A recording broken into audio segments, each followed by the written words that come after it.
Anyway, hey guys, how you all doing? God, it feels like such a long time since I've done a live video, and you guys have been very, very busy doing lives recently. Hey, yeah, where you been? Where have you been? How you all doing? Good. Fabulous as always. Doing well. Isn't it crazy that I was talking to Clara earlier on today, and I said, you know, like the pre-parties are all coming up. And I said, we haven't been to a pre-party for 3 years. And it has actually been that long, which is insane in itself. And Clara's like, yeah, and they're in about 4 weeks' time. I'm like, what? And we have nothing booked. Like always, we are going to be last minute. And my anxiety is not the best. Everything's happening. Everything's happening so fast. But anyway, let's say hello to Rye Bailey. Hey, Rye. We've got James McGrath in the chat. We've got Sarah O'Halloran. Hey, Sarah. We've got Clavs. Thank you for joining us. Rye Bailey, you watched Eurovision 2020. Guys, favourite song from Eurovision 2020? One of the best. Go. Norway? France. I'll go Albania. Or maybe France. Albania? It's all about you. The things that I do. Also Lithuania, which didn't qualify for the final. That's one of my favorite Lithuanian entries. That one. No. If I tell you that I can't remember any songs from 2020, 2010, but Jess, you know my taste quite well. Which song would have been my favourite? Probably France. Allez, Which one was allez, that? allez. Oh, okay, no, that was my favorite. I actually Yes. Love that. We have got Clavs. You're going way back. You're waiting to watch Eurovision 1974. Wow. Nice. We've got Min Hinsty Dance. Hello Hey. to you. Oh, Oscar, we know that one. Classic. We've got Alexander Pagels, long time. How you doing? Hey, Francesca Sant'Ambrogio. You're a bit worried because we have no news about tickets yet. Well, I've heard that ticket news will be coming very, very soon. So don't be worried. I've heard rumours about 65% capacity, maybe in the arena. So I think you'll only have a few days to wait. So try not to worry. And guys, you have to say, if you're in Italy and the worst thing happens and you don't get tickets for any of the shows, you can still come and hang out with Eurovoxx in Turin. We'd love to meet you guys. Rye Bailey, you're saying the UK is taking time with the song. Let's see that as a good thing. Which obviously means that the song is so good that it needs a lot of time to be prepared. I love your positivity. Yeah, let's say that. Here, having their hopes up already. Still, guys, we're going to go through and say. Universe. We're going to go. I'm sorry if I'm interrupting people. I think I might be on a bit of a time lag here. So if someone can just warn me. We had a storm here in the UK and my Wi-Fi has been playing up ever since. So apologies. If I disappear, then these guys will take over. But guys in the live chat, let us know what you want to talk about. We're here to talk about Eurovision 2022. We had a really busy couple of weeks in terms of song selection, some great national finals, some fan favorites winning, maybe some fan favorites that didn't win. We'll talk about it. So let us know what questions you have. Post them in the live chat. I'm going to say hello to Mark Bugard. Strange that we're 3 months away from Eurovision, still no tickets are on sale. So again, I think that news will be coming in a matter of days. Yeah, I think also it has to do with like restrictions being lifted. So that's something exactly. we also have to take into consideration. Yeah, because remember the issue with last time was that the tickets were already sold and they sold them, back in December 2019 or so. And then obviously after that, and then everything developed later on. So they still had to hold on to that. And, it's always been an issue when planning Eurovision under the pandemic. You have to think ahead, but not too far ahead, because by the time you get there, things will have changed completely. And then you'll have to scrap everything and start from scratch, right?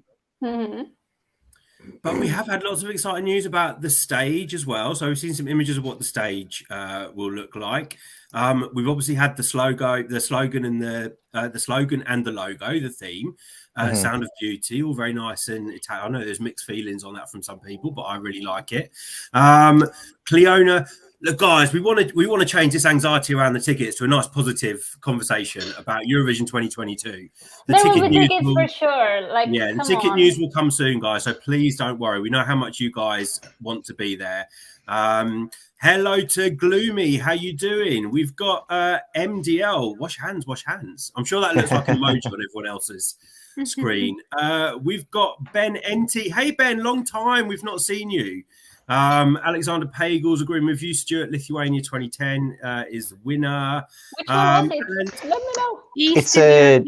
Eastern European funk. Get up and in dance to Culto. our That Eastern was European amazing. kind of dun dun dun dun dun dun dun dun dun dun dun.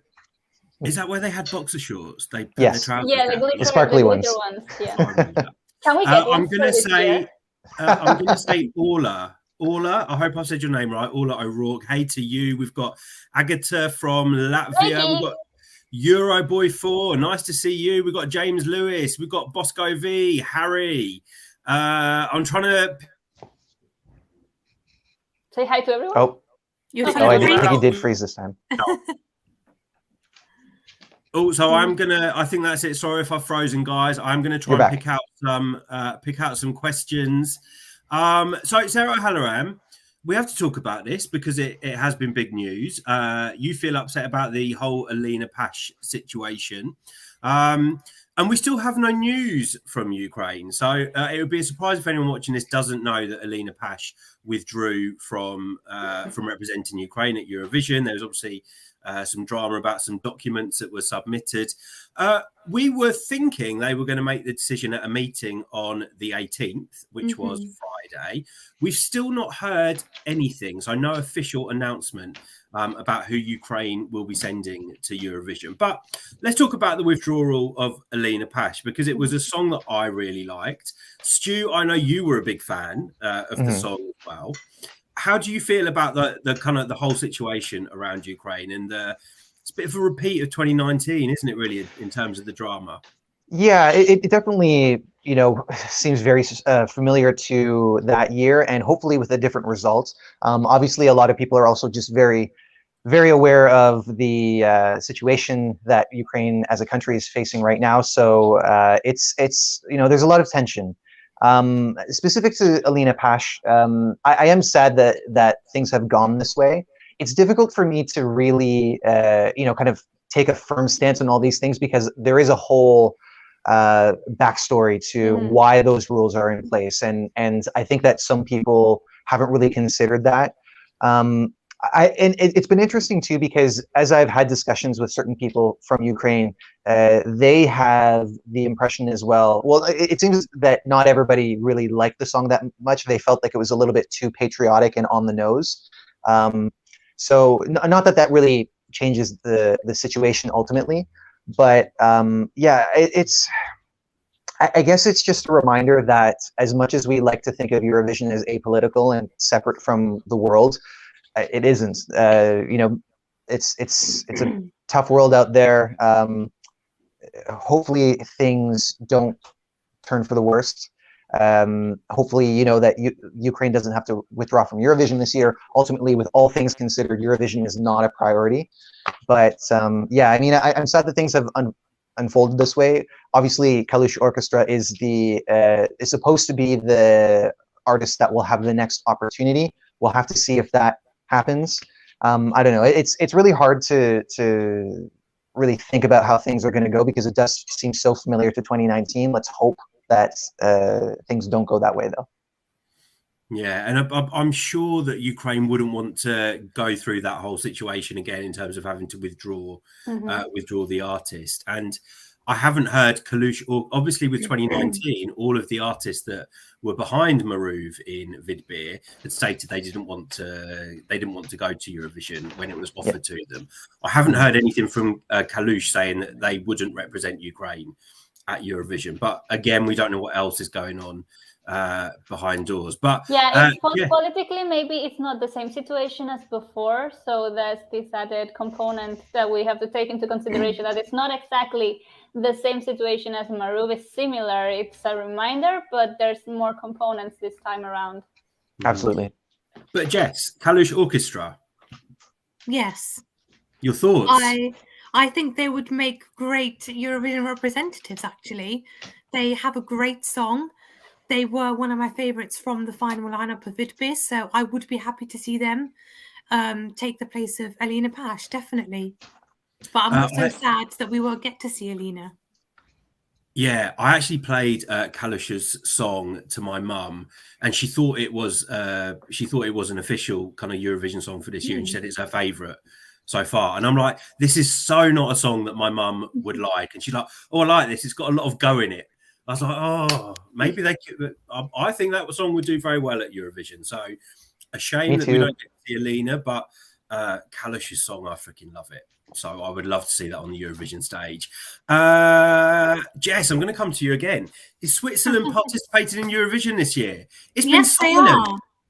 They are. They are going for an internal selection again. But as of now, we don't have any information on how that's going. We just... Nothing. Probably Nada. will get something randomly on a random day by surprise. So stay tuned.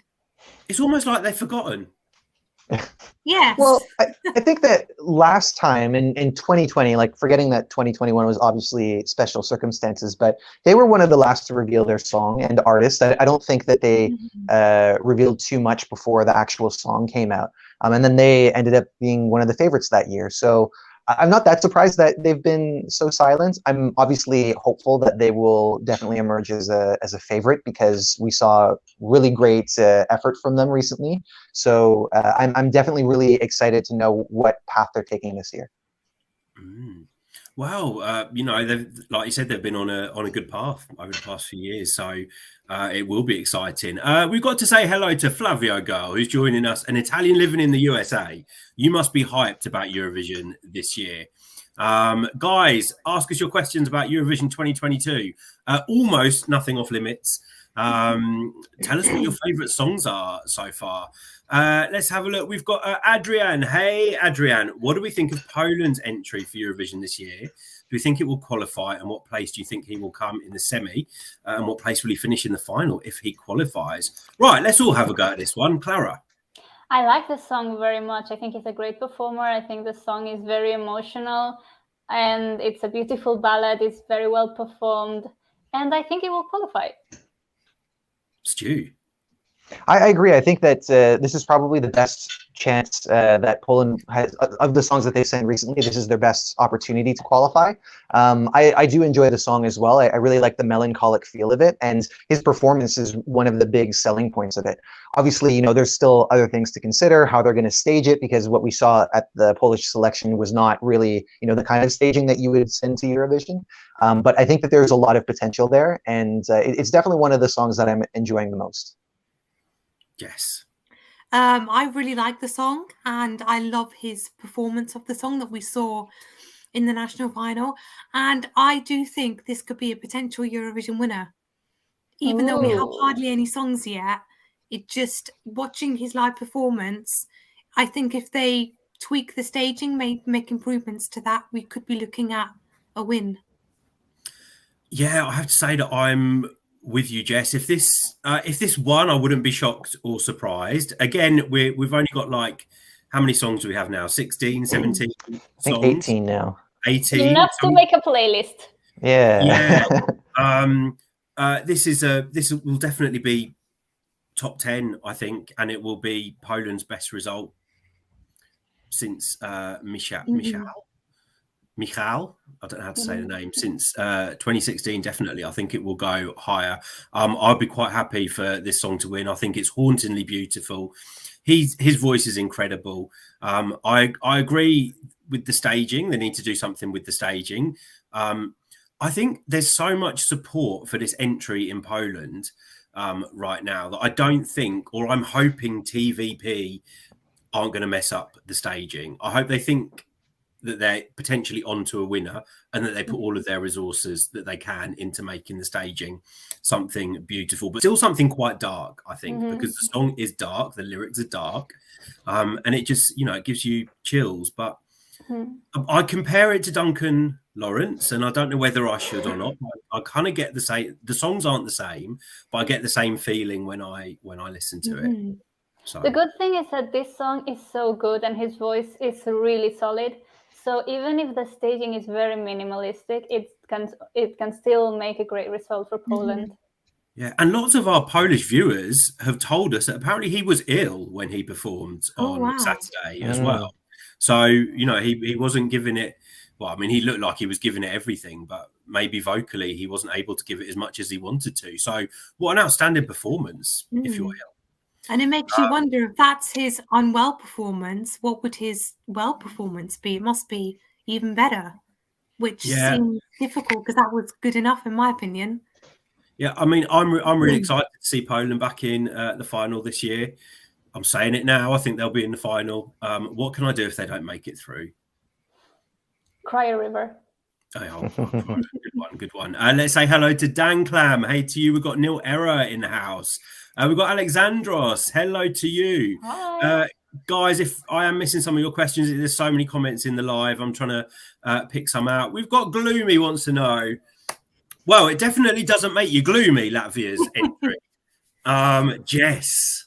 I love the song. It's just so much fun and happiness for 3 minutes on stage. It's, you know, it's catchy. It's just makes you want to get up and dance. Might make you want to get up and eat a salad. Not me, but other people maybe. I still want to see more salad representation on stage, but despite this, I'm loving it, loving it, loving it. I can't believe we're having a conversation. So we want to see more salad representation. I don't want to see any more salad representation on a stage, because then it will make it a parody. I think I love the song, I love the guys, I love their energy, but I also like that they are taking this a little bit more serious. So the fact that they would have to have a salad on stage or dress like a salad, it will become a parody. And they've stated that it's not a parody, that it's a real topic, and why something important should be discussed seriously. It can be also discussed in a fun way as environmentalism and go green. Some serious topics don't need to be presented in a serious format to be important, I think. I'm scared to ask you, Stu. Well, a part of my opinion is reserved because I am curious about finding out more about, because you have interviewed them. So we're expecting an interview, and that's how you know some of this stuff. So I want to watch that interview, and I want to get a sense of where they're coming from, because if you know anything about, one, the lyrics that they're saying, and two, a euphemism that involves salad, the kind of innocent message of, oh, let's go green, might not be so innocent. You know what I mean? So it's the funkiest song potentially about a kind of gross thing that I've ever heard. It's Latvian humor, like seriously, it's like their national humor. Okay, and that's where I'll leave it. I love it, and I'm not meant to love it. To be honest, kind of when I started watching it, I thought, oh, it's another one of these. You know, it's going to be fun to watch. But it's infectious for me when I watch it, and I just want to be involved. I think it's the way they sell it, because if it's just a song on its own, you know, it wouldn't be anything special. But it's the way they sell the song on stage, and it's great to see guys just literally having the best time on stage. And you know, I think it will collect a lot of televotes. You know, I wouldn't say it's a jury song. Let's have a look. Alexander, you're asking if we're worried about Eurovision 2022 with what is happening. Should I be worried? No, we're excited. No. We can't wait to go to Turin. I think they're referring to the Ukraine-Russia situation. No, I'm not worried. I don't think, well, Eurovision is quite secured as a format and as a television program that it will go on regardless. Yeah, no, I agree. I think that obviously because both Ukraine and Russia are expected to be there, it might create some complications. And I can see why people might be worried in that regard. Eurovision is going to happen. The climate might affect how people's moods are going into it. Obviously, we're optimistic that things will be okay, but it's important to underline that this is a very serious moment for the world right now. I'm going to ask if I'm saying your name correctly, Orla. Is there any news about Belgium recently? Feel like the song is coming soon. I've heard the song is coming soon. I think Jeremy posted recently that it was all 95% ready to go. So sounds like they were just making some tweaks. And I mean, really, guys, we only have 3 weeks, I think 3.5 weeks, maybe until the deadline. Bless you, Jesus. Thank you. Maybe 3.5 weeks until the deadline for songs. 3 weeks, maybe. That is exciting. And also, it will come soon. Dylan wants to know: will the UK actually try this year? Well, yes. I do yes. believe Yes is the answer. there is Yes. time for everything. So by that logic, yes, and anything is possible. Yeah, I hope, I pray, I think this might be the year. I can just feel something good coming for the UK this year. I mean, so can I, but then I also had that same feeling when we announced we were partnering with BMG. So I don't know. I'm just gonna not think about it and just wait and see what happens when the song comes out. And just going back to what Stuart was talking about before, no, Eurovision won't be cancelled. It's going to go ahead. We made it through a pandemic, guys. The whole world was locked down. So please don't worry about what's going on. It won't affect. I'm pretty sure it won't affect Eurovision going ahead. We're going to be there. Territorially, it will not, because it's in Italy, so that's very far away from the territorial conflict. And then what might happen is one of the countries might withdraw or might not. We will see. Let's have a look. We've covered Latvia's entry. I'm just having a look. Flavor Girl, you want to give Wolf 12-point banana. So let's talk about Norway. Because another song with a big story behind it. What are your thoughts, Norway? Are you down with the Wolves, Stu?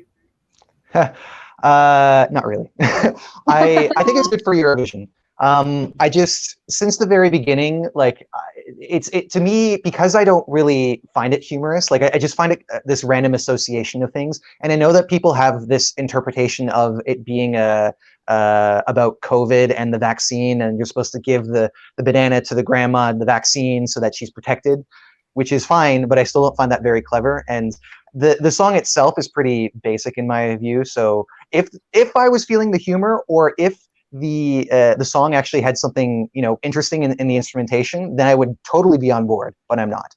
I do still think that it's good for Eurovision. I think that they're pretty safe to get into the final, depending on how things go. And I'll also say that the difference between the semifinal performance and the final performance did really make a difference. Just having the background dancers in the yellow morph suits, I think really helped. It really kind of unified the images that they had. So yeah, again, it's one of those situations where it's just not for me. I think it's one of those situations that is going to depend on Europe's sense of humor or mood as a continent. So if we are by then feeling that the world is too heavy and we need that distraction, this is the perfect song. It's random enough to everyone being able to indulge in something like this, to forget about our problems. But then if we are having so many parody songs and so many fun songs, then we might want something more serious. But I personally love the song and I can see myself dancing to it. So it's very entertaining to watch. That's what I was. I don't know if I've got the dance right. That's all I can remember. And there was a bit of this as well, wasn't there? I think. Jess, are you going to get that Wolf a banana? Oh, 100% yes. I love the song. I love the performance. And it's just 3 minutes of happiness, I guess you could say. Whether you like it or appreciate the style or not, it's just 3 minutes where you can just switch off from all the crap that's happening in the world and just watch two men in masks singing and dancing about bananas. I mean, it's maybe not the most high class, high quality entry, but it's fun. It puts you in a good mood. And for that reason, you can't really complain. There you go. And I really enjoyed watching it. It's totally like slick for me. The performance, the staging. I love the mystery around who's behind, who's underneath the masks. I'm not sure if anyone's found that out yet. If you have found out, let us know. Don't let us know until the end of the contest. Well, I've heard some theories that one of them might be British. Someone from the UK. Someone that me and Jess might remember from. I was going to say our younger days. You still are young, Jess. maybe someone from a boy band who has links with Norway. I'll let you work that out. But yeah, I love the mystery, and I hope we don't actually find out who is underneath the masks. Let me have a look. I heard someone asking. I saw someone asking about Israel, and obviously some rumours that we've been hearing that there may be a problem with Michael might be looking to withdraw from representing Israel. Thoughts on that, Jess? I mean, really, as you said, it is just rumours at the moment. You know, rumours were circulating that the singer was not happy with the creative team he was working with, and there was some conflict there. But then he did actually say it in an interview with an Israeli publication, so it's not a rumor. Okay. But then today we have the announcement that Marvin Dietman will be the creative director for Israeli Eurovision, which maybe then leads us to believe that Israel will be participating with Ben, Michael, David, one of those. Michael Ben David. Michael Ben David, that's it. So I don't know. Maybe there were some creative differences that have been resolved now. Who knows? Yeah, but there's a comment that I also saw that Khan denied it this morning, and I saw also an article denying it. So speculation. We will see. Yeah, but also too, you have to keep in mind that sometimes these things are damage control, right? Because if Michael spoke on his own behalf and then the broadcaster wasn't happy about that, then sometimes that happens. And yeah, I mean, he has every right. If let's say that he's not happy with the creative decisions and he doesn't like how he's being portrayed as an artist, then yeah, he has every right to question that, because really he's at the forefront of the delegation. He's the one that's going to be on stage and competing for points. So hopefully they resolve their differences and he can go with all the creative decisions that he wants, but I would support him if he's unhappy. I'm going to say hello to Alejandro. Hola. As a Spanish person, you love Lithuania's song. Now, maybe I'm going to surprise you guys here, but Lithuania is the song that I've been listening to most over the past couple of days. It's a complete grower for me. And I can see why. I can kind of understand the love for it, but it's taken me a little while to gain that love. But Clara, thoughts on Monica, Lithuania's She's song? a very elegant performer. I like her vibe. It's very dreamy. It's very hypnotic. I think if there is many rock songs, fast songs, fun songs, this would be a breather moment that the viewer is going to appreciate very much, and that's going to make their chances stand out. So I think it's a very clever thought for Lithuania to send this. Yes. Can't say that I'm a fan of this song. I understand the love that it gets from the fans, but this particular style and genre is not something that appeals to me personally. But I mean, like Clara said, she's a very elegant performer. She sells that song very well on stage, and it is very different to pretty much everything we have selected so far, which could work to her advantage. But for me, it's not one I would be listening to much. Go on, Stu. This is currently one of my favorites. I'm not in love with it, but I do enjoy it. I like the fact that it's a really elegant song. And as you said, Clara, it could be a real nice moment to change the tempo, kind of like how Hooverphonic was last year. And even though they weren't huge televote favorites, they still brought something that was very sophisticated, very elegant. And, it was something to appreciate, and they earned their spot in the final. So I would be hopeful that Lithuania could do it as well. One thing that I'm noticing, though, is that in that first semifinal, there are a lot of funky songs, and hers is more down tempo. But we have Latvia in there. We have Slovenia Norway in there as well. And but Norway is more of the EDM song, right? And Moldova. Oh, Moldova, yeah. Although I don't know if I would see Moldova as being so similar, especially because they're really tapping into the cultural vibe, right? Yeah, but they're chaotic also. It's like chaotic after chaotic after chaotic. I think I know where you're going, Stu. It's kind of like vintage funk kind of sound, like 60s, 70s, that style. Yes, exactly. Kind of lounge music, or even with LPS from Slovenia, I said I can imagine it on like one of those old TVs, with kind of lots of gold in the background. It's like kind of that 60s, 70s vibe. Yeah, which is like, yes, let's not do just the 80s this year. I'm all for that. Let's do the 70s, But I do think that maybe that having all of those songs in that one semifinal might mean that one of them gets dropped off. But it depends, because they also have very different presentations. Obviously, Latvia is going more for a humorous kind of thing. And this is more energetic between the three, whereas Lithuania's is much more, laid back and a little bit seductive too. LPS from Slovenia kind of in the middle. So it'll be interesting to see how that goes.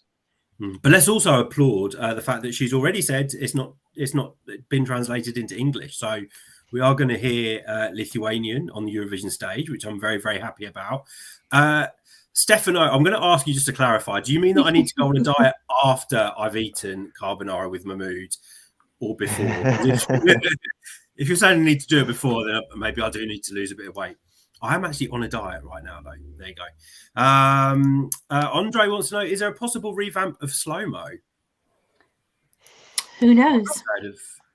I don't think it needs one, but they might want to do some light tweaking of it, because even like the studio version that we heard before Benidorm Fest was different, because they introduced that middle section for the dance break.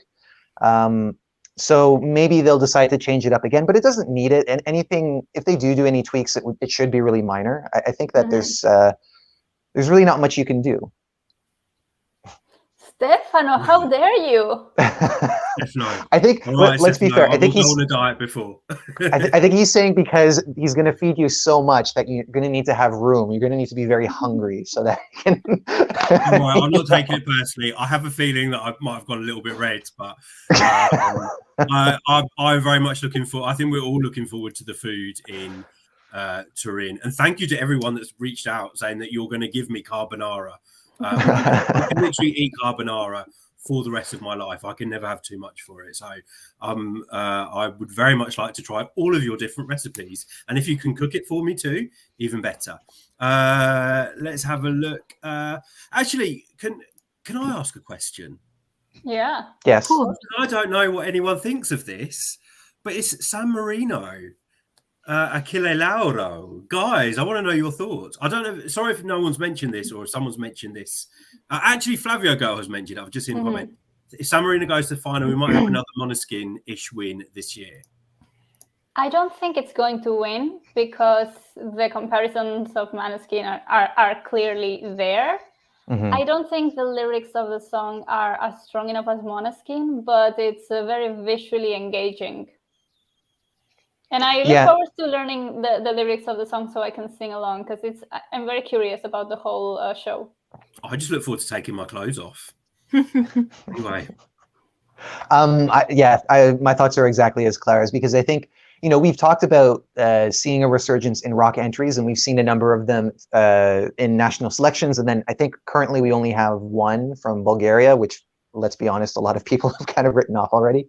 And so apart from San Marino, I think if there's any song that is going to be seen as, oh, wait, did these guys win last year? It's going to be that one, not only because of the sound, but also how he looks and the fact that it's in Italian. But I think that we've seen Achille be a real performer, and if they have a really well thought out staging concept, then this could be impactful enough so that it at least gets to the final. I don't think that it would secure a win, personally. Jess, yeah, I'd have to agree. Are you a San fan or not? I am a San fan, actually. I do like the song and his performance in the national final, and it's. It just doesnan seem like it's San Marino, because I'm so used to seeing a Turkish disco singer or an American rapper, or like. Oh, you're used to seeing an American rapper from San Marino? Oh, of course, yeah, it was the best. I'm surprised that San Marino has. It seems too local. Yeah, it just seems too local. It's weird to see an actual almost San Marino person for San Marino. And the song choice just seems very out there for San Marino, but I love it anyway. And I do think it's definitely going to qualify, possibly finish mid-table, maybe in the final would be my guess. I'm going to say this is going to be San Marino's best result ever. Welcome back to the final, San Marino. Sorry. I love it so much. It's probably in my top 3 this year. I just think I love him. I think he's sexy as hell. The performance is sexy. The song is just inspired by kind of like early 80s, late 70s punk rock. I'm actually, if I'm totally honest, I wasn't expecting to like it, and I love it. And do we have a studio version of it yet? No, I've not heard one. I did check on Yeah. Spotify earlier, and I couldn't find anything. And I think it's going to sound even better on that big stage in Turin. And I think he's going to use the stage really, really well to his benefit. He's a performer, so I'm hoping we can. It's just going to be really raunchy and provocative, and that's what I love. But saying that, I want to pick up on something else, because I have seen a comment, or I've seen a number of comments over the past few weeks about Chanel and his comparison to Eleni Foureira, and talking about her being very provocative on stage. And it's not right that we talk about that when it comes to women and not men. And if she was doing the same thing, I bet no one would. I bet everyone would be outraged by it. Whereas if he does it, it's fine. So sorry, that's me just saying my piece on that. And I'm not going to compare Chanel to Eleni Foureira just because they have, just because it's a female pop, with a bit of Spanish. Anyway, there you go. San Marino, guys. Sorry. But I think this, out of the songs that can grow on stage, this is definitely one that I can see that as the weeks go by, it's gonna get better and better. The more rehearsed, the bigger the stage, the bigger the sound. I think this one is going to take us by surprise on how, from the beginning of the contest to the end of the contest, it can grow and change. Not change, but it can get better. Yeah, and also one thing that he's going to have that's going to be a tremendous advantage is that he's not going to be the only one that the audience recognizes, because he is Italian. He's participated in Sanremo at least twice, possibly more. So people will know him. He has a really easy to sing along chorus. So I think that he has the opportunity to make it a real unforgettable moment, and bring everyone who is in the arena with him on his level, right? Mm-hmm. I'm really excited by this song. There's a few songs I'm really excited to see, one on stage, and two how they perform in the voting, and this is one of them. I think it's going to be a big surprise for people. I can't wait to watch it. And do you know what else? Actually, for San Marino, this is a good move as well, because it's a performer that has come from Sanremo, and I don't think we've seen anyone. We've had Italian singers for San Marino before, obviously, but none of them kind of huge names in Italy. I don't believe any of them have ever. Was Senate the only Italian singer we've had for San Marino? Maybe. No, it might only be Seni, but it's the first Italian band, Mondo. No, they're from San Marino. Oh, okay. They were from San Marino, yeah. I think this is a good move, and I'm hoping this will attract more bigger names who maybe, if they take part at Sanremo, don't do as well as they'd hoped. And I love the way that Achille has used this as an opportunity to say, right, I'm going to go San Marino, wins their national selection, and now be on that stage. Good move by him, I think, because he's now unveiling himself to a huge worldwide audience, and I love that. Emily Freeman says, can we put the whole Eleni Foureira Chanel comparison? Put the whole comparison to bed, because I think we've talked about this quite much, and it's been years now. Dan, I really appreciate these comments regarding Achille Lauro. I happen to love the punk rock vibe. Yeah, Andy, are you back with us? Yeah, it's a bit spotty, unfortunately. Well, am I here? Or am I gone? There you are. There you are. Sorry, guys, it's the Wi-Fi. Are we still talking about Achille Lauro? Yes, about the punk comment that you just pulled out. If they qualify, Clara, Jess, you need to bring me some makeup to thing, because if he qualifies, I'm going to put on like some Achille Lauro eyeshadow. Cool. I will. I'm going to bring loads of makeup, so. No, not too much. Literally, just that. That's the only time I'm going to wear makeup. Let's have a look. RJ, so much looking forward to the song of the Netherlands. It's going to be in Dutch, and I've heard this might be coming on the 3rd of March. There are rumors. Seems there's going to be a lot of songs on that day, because I'm sure I've heard of others being released on the 3rd.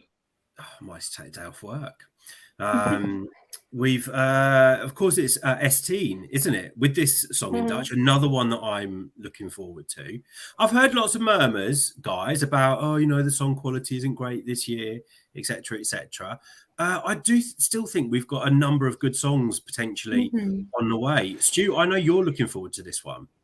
Yeah, Netherlands is definitely going to be, just based on the impression that I've had of S-Teen, the kind of artist that she is. My expectations are high in a way that, like, even if I don't love the song, I'm still probably going to appreciate it, because her aside, the Dutch team has proven to really take Eurovision seriously. So, they don't mess around, right?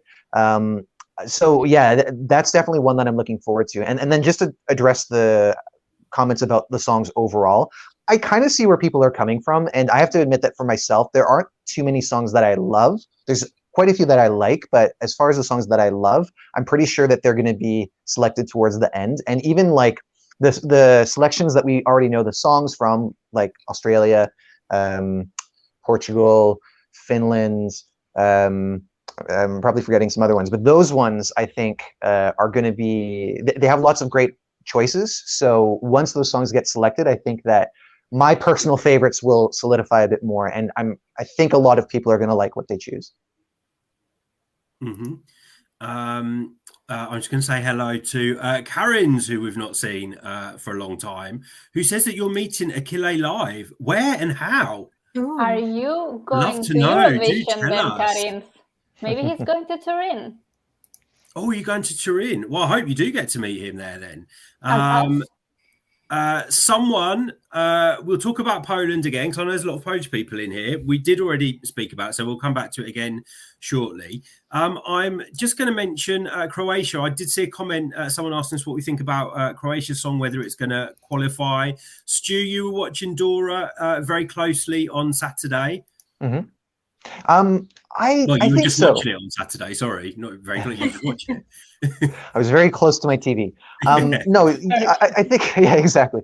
I think it could qualify. I am not too surprised about the reception from some people, because again, this is a song that isn't that characteristic of Eurovision. It's a singer-songwriter thing. I think it's very excellently performed, and it has, pretty good lyrics, I would say. It is going to come down to the execution. And what I said when we talked about the winning song is that I like what I saw on stage, and I think that they can refine the idea when they get to Eurovision, because they'll have the automated mixing of cameras, so you can make it a real cinematic experience. I like the dynamic between her and her dancer. But yeah, I mean, no, this isn't a song that's begging for attention. It's quite understated, but I think it's quite nice. I'm just going to say the dancer needs to go. And am I going to get dragged for that? It just didn't work for it. It's too much of a distraction. And there was one point where he was doing like b-boy moves, and for me, it didn't fit. It didn't fit the song. I mean, I think I would be happy for the dancer to stay. Maybe if they changed the dance a little bit to be more in tune with the style of the song, perhaps. I do think that could still work. It's indeed her and her song I find it all quite sweet and endearing. Lots of comparisons I've seen to Taylor Swift, which I don't really get. It's a sweet and endearing song. It's not going to win Eurovision, but I do think it can qualify to the final. And I hope people show me some more love. Clara? I unfortunately haven't listened to that song yet.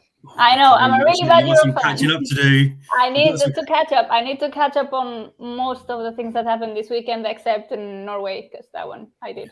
Well, let's talk about a song that not really many people like, to be fair. It's Italy. Wow, beautiful and inspiring. Freaking love it. Yes, yes, yes, yes, yes. Stu, Italy. Yeah, it's currently my favorite. The intimacy that they express on stage through their performance, it's beautiful. It really is. I'm hesitant to call this a repeat win for Italy because we already know what tends to happen with the host country. I do think that this is not going to get as poor of a score as the host country tends to get. I think that the qualities are there, and if it does, then we know that something's up. and maybe the idea of hosting Eurovision, if you win, maybe people will be more inclined to take the year off competing because, you know, why do that to your artist, right? But anyway, no, it is a really beautiful song. I am looking forward to hearing it without autotune because I've heard them perform it acoustically and it sounds just as good. The autotune, I understand that it's a big current thing nowadays, but I'm not that. I don't think it's absolutely necessary for the song. So I'm looking forward to what they do at Eurovision. I'm gonna comment on how bad the hosting country gets after they win and they host, because Germany got, after Lena won, she competed the next year for Germany and she came 10th. So not always. Yeah, and Denmark was an exception. Sweden was an exception. It seems to be more the trend, especially when we can consider like the most recent years. And I always feel like it's hard to make the comparisons with when so many years have passed because the show changes. Even the scoring is different from how it used to be back then. But I do like the optimism, and I think especially that example of Germany. Lena had a great song that a lot of people actually prefer to the song that she won with. So, you know, I think it's possible.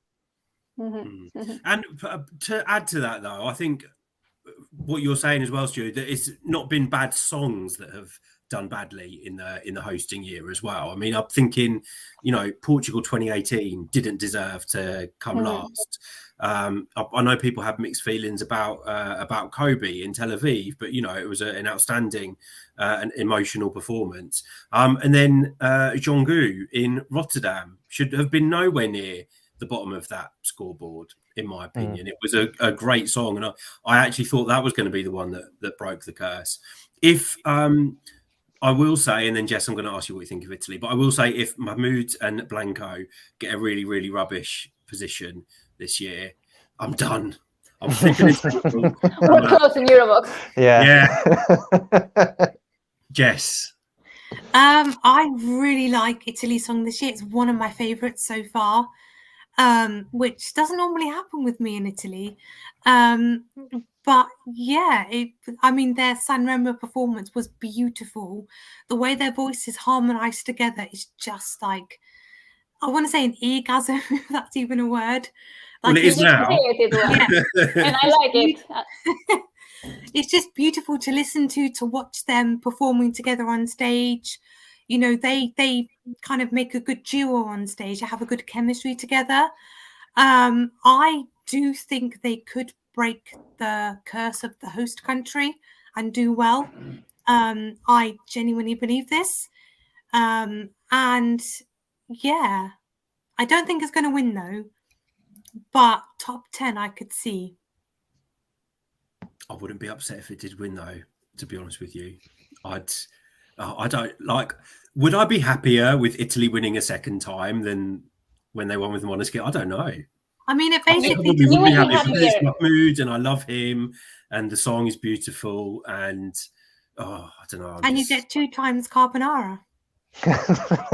Yeah, we've got eat. Well, according to Stefano in the live chat, I should be eating a salad at the moment. But yeah, everyone eat your salad. Love that song. We've got Minhinsti Dan. So you're saying Brividi is so beautiful. Well, here's one I would like to talk about, Karen. Most people hate Moldova's song, but you adore it, and so do I. Is that a surprise to people or not? I don't know. I love it. No, not to me. I have mixed feelings. Like, I don't know what to do with it. Like, I listen to it, I enjoy it, but then I'm like, hey ho, let's go folklore and rock and roll. It's very interesting. Yeah, I really don't. I don't know what to do with this song. I need to dance to it. I need to dance to it. I just have to switch off my brain to enjoy it, maybe. to enjoy this song. But I love Zitti too. I'm so happy to see them. And I had a huge crush on the singer when he went in 2005. Well, I got confused because I didn't think it was the same singer, but it is the same guy, isn't it? It He is just, the he same just guy. got older, as we all do. He's just grown up. Like 20 years later. That's what happens. 20 years later. Got a haircut too. Yeah. I'm kind of on the same page as Clara in the sense that I'm not sure what I feel about it because, again, we're talking about a returning artist who has come from an era of Eurovision that was quite different on two occasions, like really came from two different eras of Eurovision and is coming back. And I think that if they had a similar approach to what they did back then, it probably wouldn't go super well. But I remember watching the audition that they did because remember this was supposed to be a national final and then they just decided not to make it a national final. So they had that live performance and I was kind of like, okay, whatever. And then I saw the music video with the studio song and that really changed my impression of it. And I actually could enjoy it. It just depends on if they're able to keep that fun feeling and still have it feel modern. Because if it feels like Eurovision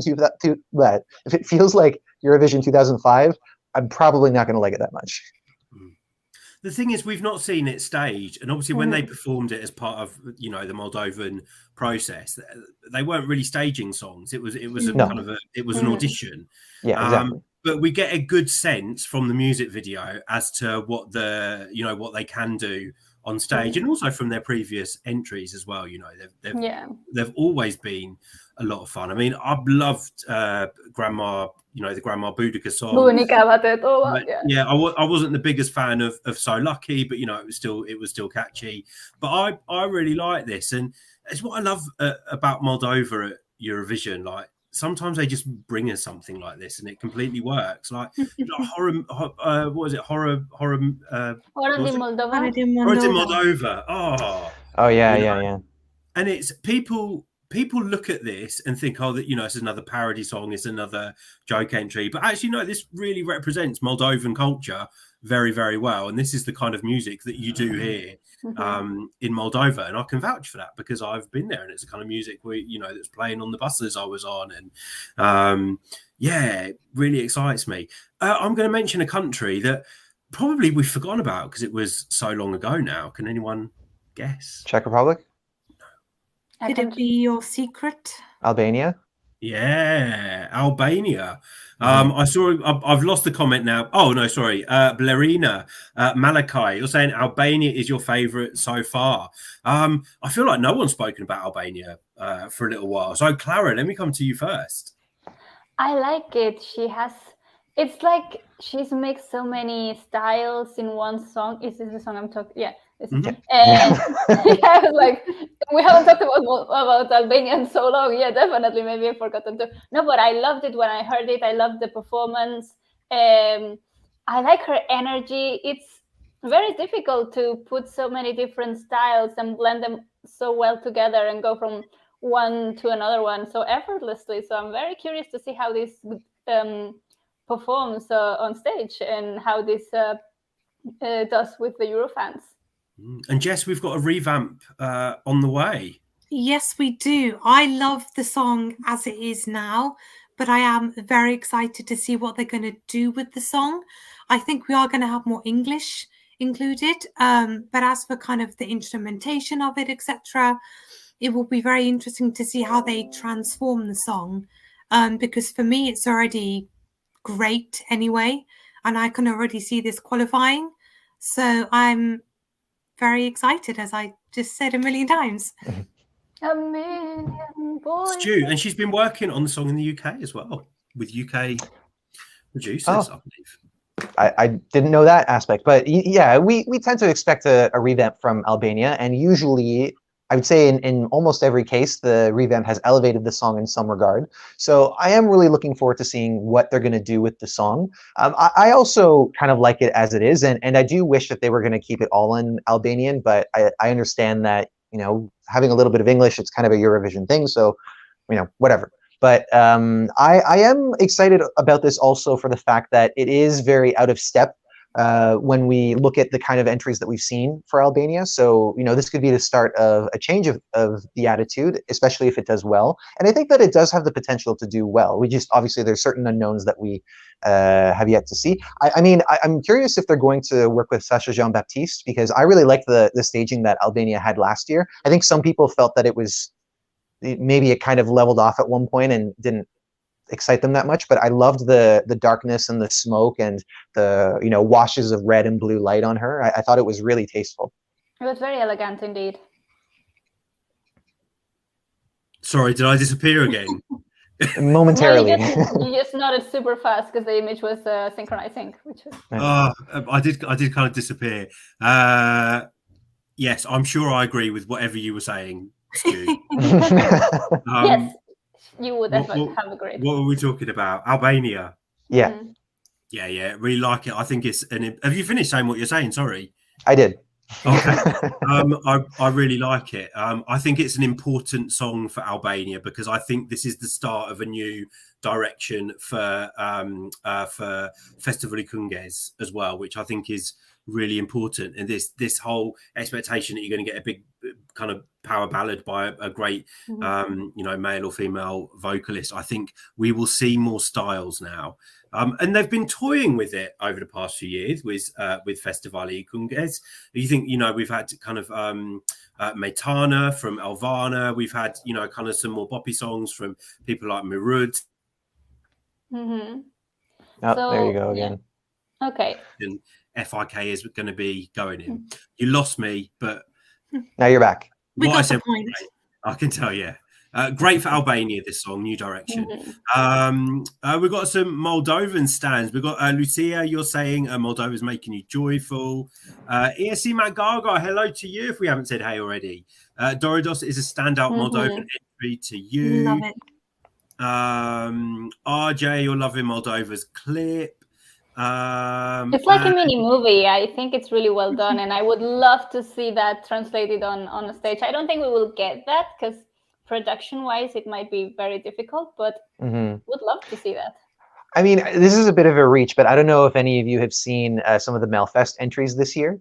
One of the things that they have in common is that they're using the stage as kind of like a means of transporting you to a new location. Like I just watched the performance from Lisa Miskovsky, where she was standing on like a subway platform, and they did it in a very, in kind of an immersive way, not like with AR or anything overly elaborate. I think that an approach like that could work for Moldova. Mm-hmm. Yep, and Nora is agreeing with you. The video clip made the song much better. Thank you, Nora. MZ, I think that's Ukraine, Italy, and Latvia. So I'm assuming that they're your top. Great choices. I saw someone asking if we'd spoken about Lithuania. Sorry if I've lost your comment. It's Chongyun. We did talk about Lithuania. So I actually described it as the biggest grower for me and one of the songs I've been listening to the most, especially when I'm in the shower. That's always a good sign. I think it's really elegant. I think this will. I love the fact it's in Lithuanian. I would love to see this go through to the final. And I have this down as a song that people will make love to. Okay. I just get that vibe. It's like, you could have it on in the background while you're making love. I mean, I guess it does have a kind of sultry vibe going on, especially with her performance. So who knows? Anyone else want to pitch in on Lithuania? Yeah, what I said before is that it's in a semi-final that has a lot of fast songs and explosive songs. So this is going to be a very appreciated breather where people are going to, maybe feel their bodies. Or they're going to, appreciate this moment of calmness. And that's going to make the song stand out after all the crazy colors. Mm-hmm. And if you in the future find yourself going home with Andy, you know what song you're going to be playing. Well, I have a whole playlist.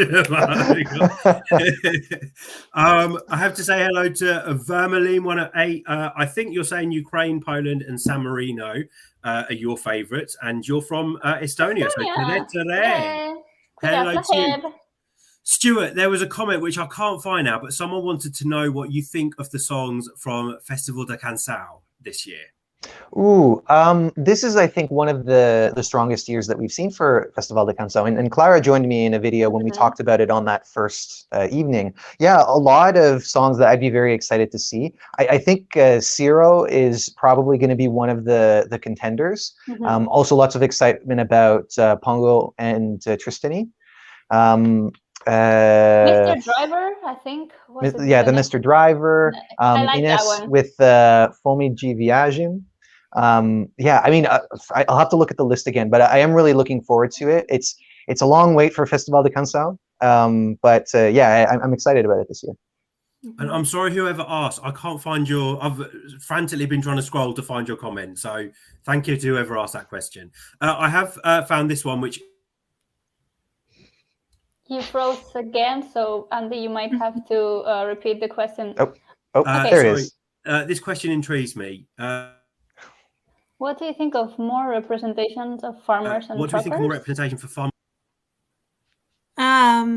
I mean, if there happens to be farmers and truckers out there in Europe and Australia that can sing and perform, that like doing this, then they can go to Eurovision. I mean, we had the singing doctor from Malta in 2013, so we could have singing truckers and farmers. But if you want songs about truckers and farmers, I mean, I'm not against that.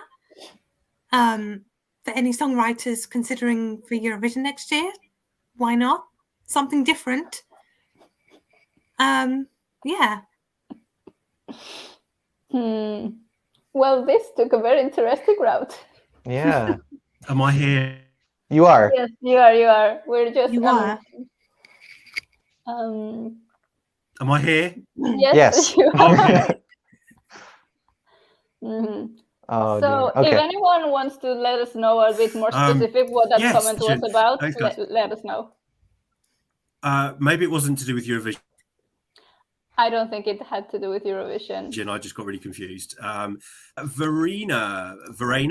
Sorry. What do you think about Germany's pre-selection? Well, there's a video coming out about that and the controversy around that selection. The people are quite upset that Eskimo Callboy was not included. Yes, I mean, it's a very big discussion. We could get into it if you want, Clara. Yeah, I love that song. I thought that song was great for Eurovision. Or what do you think, Stu? Well, I agree. I think especially when you look at what was actually selected for the selection, because really the issue is that everything that they have, for the most part, it's quite, middle of the road. I don't want to write off the entire selection, but I would say that there are two songs that could do well at Eurovision, but people are once again kind of unimpressed. They feel let down by the broadcaster. And when you see, like, it's important to remember that we don't always have these kinds of situations, right, where the artist lets people know that they've applied to go to Eurovision and they release the song so that people can watch it and get excited about it, only for it to not be shortlisted in the end. So the dynamics are a little bit different, but yeah, I can see why people are upset about how things have gone. They're German. They are exercising caution, as Germans do. But come on, it was a time to shake off their Germanness and send something fun and exciting. And I don't know. Europe was very was looking forward very much to hear them on a stage, and this would have been the perfect year, to be honest. Yeah, although I do have to say that it seems like there are so many people that want to do novelty songs this year that maybe it wasn't the best year, but I do think that it was definitely a missed opportunity. The song, it was parody, and it was like parody that's pretty easy to get. I'm not sure if it would have really won Eurovision in the end, but it still would have been a moment. And I think that they should have at least been given the opportunity to try out in the selection so that the public can decide for themselves. But yeah, like, think about it. We would have had the salad song, the wolf and the pumpet, and it would have been fantastic because clearly Europe is going for entertainment this year. Jess, have you heard that song? I haven't heard that song or any of the competing German songs, I'm afraid. So I can't comment. Okay. I think so. Andy keeps dipping in and out. Andy, are you there? He's halfway. Am I here? Yeah. Yes. I don't know. I've do you know, all I've been doing is trying to like keep a nice face so that when I freeze, I'm not frozen on one of those like terrible faces. So I've just been sat here trying to smile. I think I might be back, but it's possible that I'm going to disappear again. You're back. You're back. So, Guess who's back?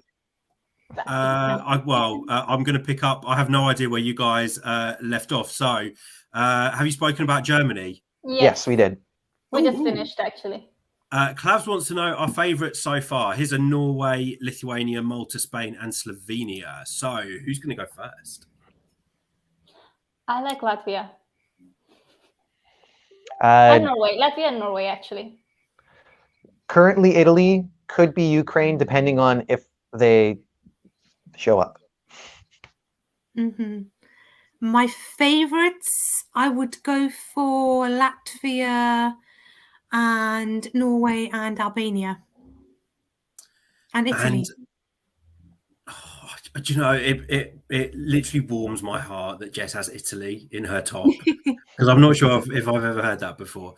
Mine is Italy, San Marino, and Poland. And yeah, actually, really good point, Stu. If Kalush Orchestra go to Turin, then they're going to be right up there. So there we go. Someone, why? Oh, because you keep freezing. Because you keep freezing. Oh, okay. ESC Matt Gaga saying anxiety is your favourite from the German selection. That's a good one. The clips from Germany. I haven't heard it yet. Chill music. Have we spoken about Slovenia yet? A little bit, not in too much detail, but I'll start on Slovenia. I think that's a great song. Very, very, funky, as we've talked about how in that semifinal there seems to be a lot of those. It wasn't my favorite from that selection, but I'm glad that they're going because it's very tasteful. And I saw a translation of the lyrics recently, which is interesting because it's almost a little bit meta, like they're singing about themselves and the band. And there's one point where the keyboardist, the line is like, oh, and the keyboardist messed up his solo, and then he just stops playing and he goes.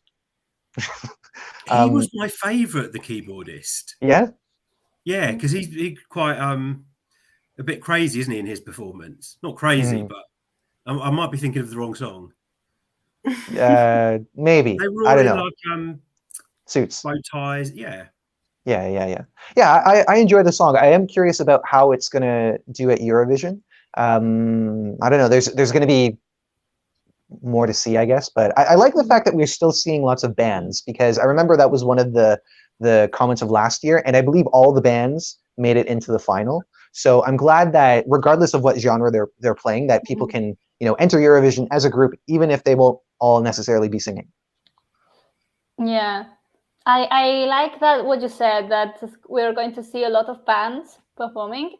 And even if they're bands, everyone has their own different styles, which is going to be very refreshing. Because one of the fear I got is when Måneskin won, it's like we're going to see a lot of rock bands, and there are bands and there are some rock bands, but they are broadening the genre, which is really nice.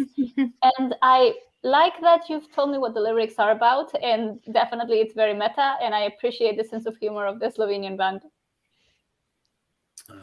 Rai Bailey, you're not a fan. Jess, have you watched Slovenia's entry? Yes, I have, and I really like the song, actually. I love the kind of funky vibe going on with it. It's just cool, if that's even cool to say anymore. I really like it, and I don't understand some of the hate it's getting. Yeah, it wasn't maybe the best song from the national final, but it's still, in my opinion, a deserving winner. And I would like to see this qualify, actually. You know what? There's been times where Slovenia have selected their entry, and I've always been like, really? And then it's grown on me. I'm thinking with what's her name, Leia Sirk. Mm-hmm. It was a song that grew on me and ended up loving it. With Sebi, again, I was a bit like, this is a bit weird. Ended up loving it. This one, I love the main singer. I think he's got a lot of charisma, and he really sells the performance for me. And thank you to whoever confirmed in the chat. The keyboard guy was going wild, so I was getting a bit confused, but I think I have the right song. yeah, I hope it's another grower. This year's going to be all about growers for me. I think.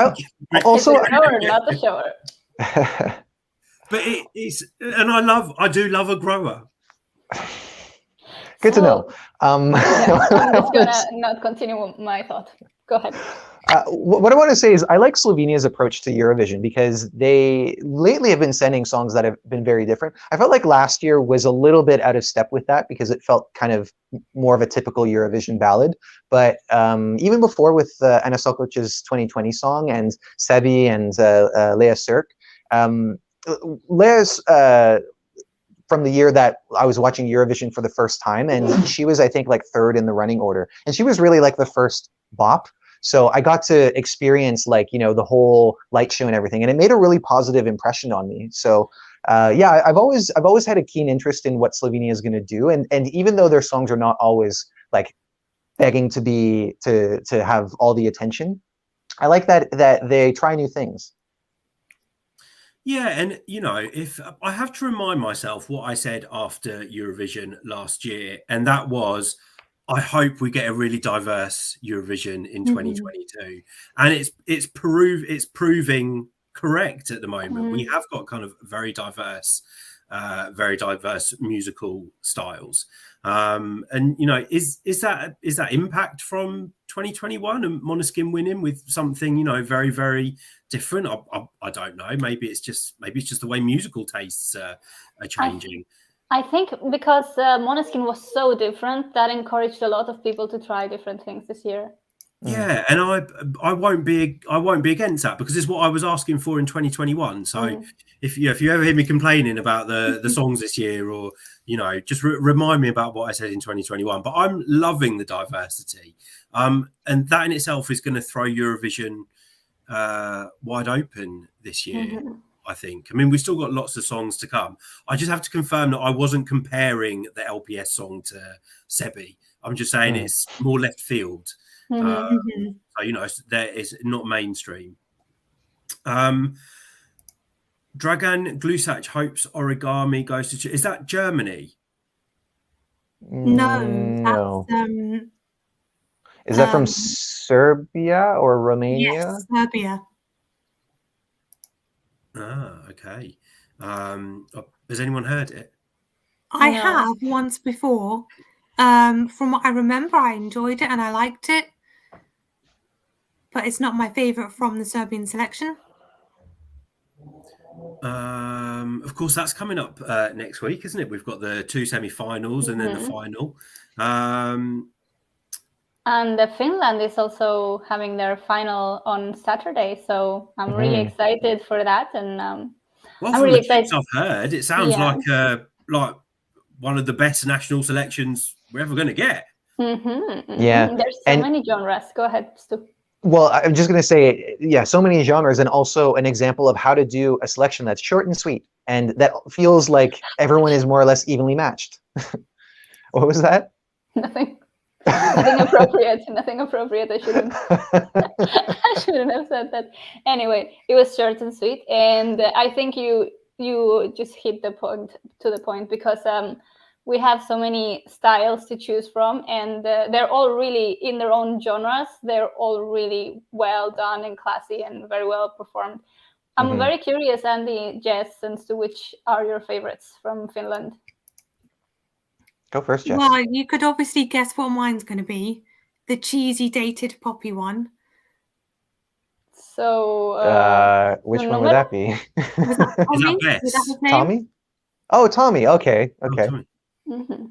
Although I also Tommy. really like the Rasmus as well. Wait, you like Tommy? The red-haired guy? That's so cool. I would not have expected that from you. Okay. It's also rocky. I like that too. Mine, my 2 favorites are Kumayaba by Isaac and Thank God I'm an Atheist by Oliveira. And actually, I'm also considering Bess as one of my favorites too, Ram Pam Pam. So from the clips that I've heard, I'd probably have to go with Thank God I'm an Atheist. And judging by what Stu just said, that's a good choice. And Clara? My favorites are Jezebel by the Rasmus and Bess Ram Pam Pam. It's just so catchy, but it's so hard to decide because I really like them all, and it's really hard to put them in order or like categorize them because they all have something. That's the thing; they all have something in the UMK selection. Sorry, it just made me laugh. I just saw in the comments, someone asked us, are we going to cover America Vision starting next month? And someone responded saying, I'm American. I hope not. Oh, I love that. Well, as everyone knows, America Vision is coming right in the middle of Eurovision week. So it will be difficult. Unless we've got any Americans in the live chat that want to join Eurovoxx and cover America Vision for us, then do get in touch. We've got Caroline wants to know what's going on with the Belgian entry. It has come up, Caroline, but we don't mind talking about it again. So there was a tweet recently by Jeremy saying that the song is 95% ready to go. So we're expecting it soon. We're looking forward. Yeah, that's all we know. It's coming soon, so it will possibly be one of those ones that just gets dropped on us. Have we spoken about France? No, we haven't. Yet. Does anyone want to speak about France? Because I haven't heard even the clips of the songs, but I'm conscious that we got some news last week. I haven't heard the songs yet myself, but I know. Jess, have you? I have, yes. Oh, okay. So we have the national final coming. I don't remember the date, but there is a national March final 5th. coming. And we have like the clips of the auditions of the songs that made it past the auditions, and there are some gems to be found. There are a mix of styles, which is nice. We have the harp, some kind of harp instrument, which goes into an 80s vibe, which is a weird mix, but it works. One of the favorites. I can see Stuart's loving that. Look, we don't have one. We don't have an 80s song yet, I don't think. One. So we can have one. Yeah, exactly. Yeah, you can have, and then that's it. Okay, France, pick this one for the sake of Stuart. But yeah, it's actually a good selection this year, as France quite often give us a good selection, different styles, different genres, no Barbara Pravi kind of copies, which I guess could be a good thing because you wouldn't necessarily want to just be sending the same thing over and over again because it could get a bit boring to some people. So it's nice to have something completely different from them. But yeah, if you haven't heard the songs, I would definitely recommend you check them out. It's funny that you mentioned Barbara Pravi because one of the comments I was doing on a live with Sarah about Lithuania was, this song is very Vola, and I don't like Vola songs. Gianluca is just saying that I have to read all the comments. And yes, I have been trying to read. First of all, how do you think I've done? Because it's been hella busy in the live chat tonight. But I prefer it when it's busy. So more chat, more comments for me to read. Guys, tonight's been huge. If Andy hasn't read your comment, like keep on typing it and eventually he will pick it up. I think that would be the smartest way to get your comment picked. Yeah, I'm trying my best to multi-skill, guys. I'm talking to you guys and trying to read the comments. So I did promise that we would come back to Poland as well before we went out, because I know there's lots of Polish people in the live chat. So your thoughts on Poland? Go, Stu. I like the song. I like the performance. Going to be one to watch. Not really much else to say. I like it. I'm not loving it, but I like it. Yes.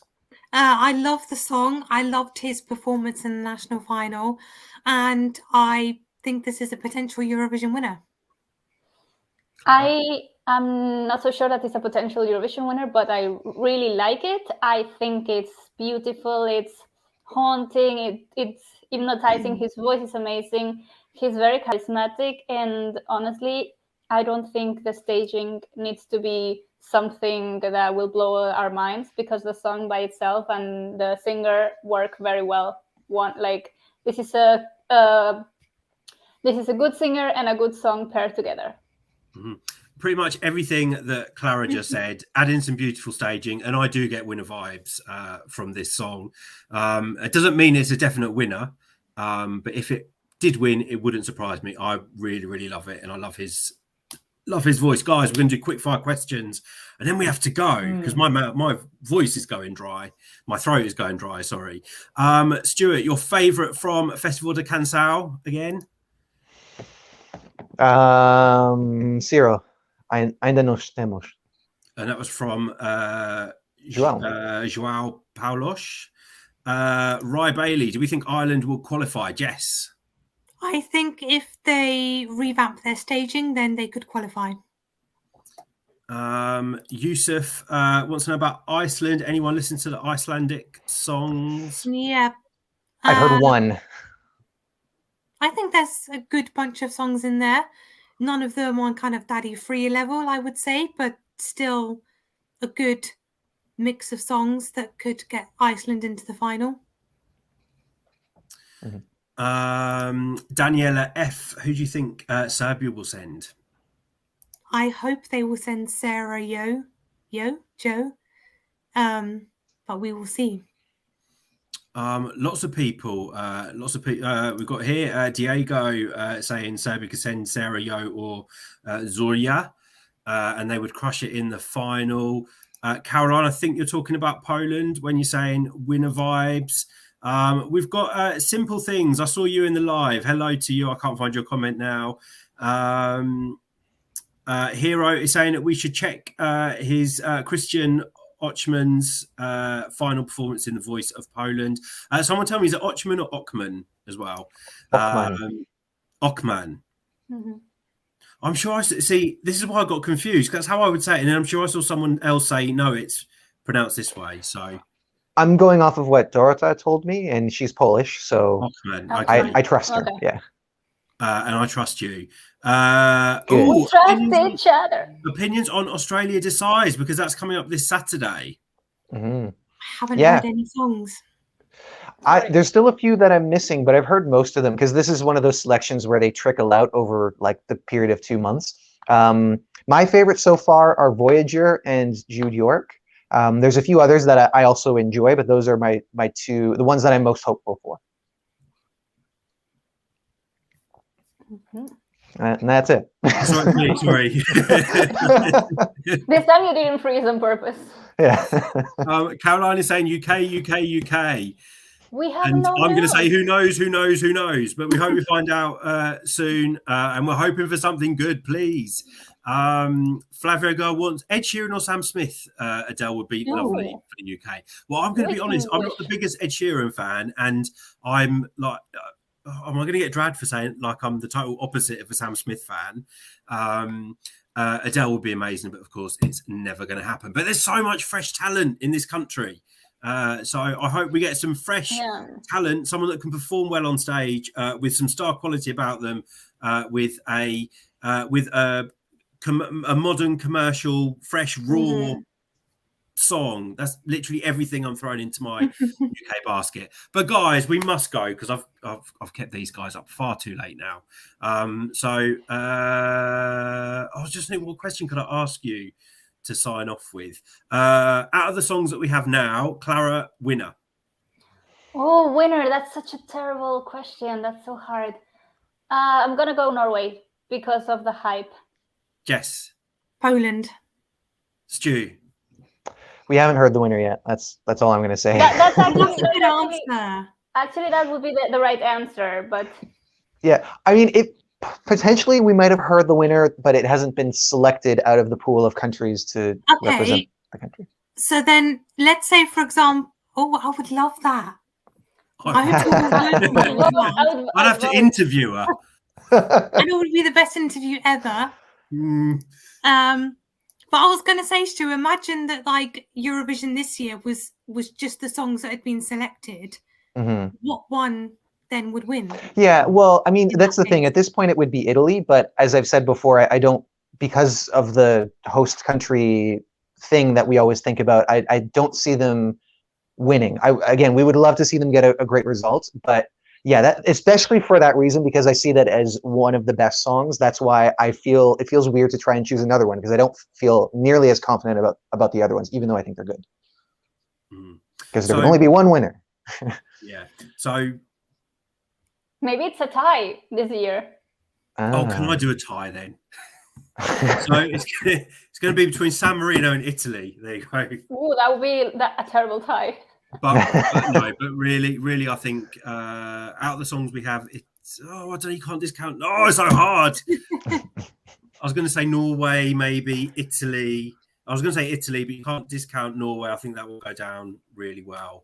And I'm going to chuck San Marino in there too, just because I can. Anyway, guys, thank you so much, Clara, Jess, Stu, and everyone watching. If you're new and you've been with us for the past hour and a half, you know what you should do? Subscribe to the channel and then go and follow us everywhere else. And we will be back very, very soon, guys. See ya. Bye.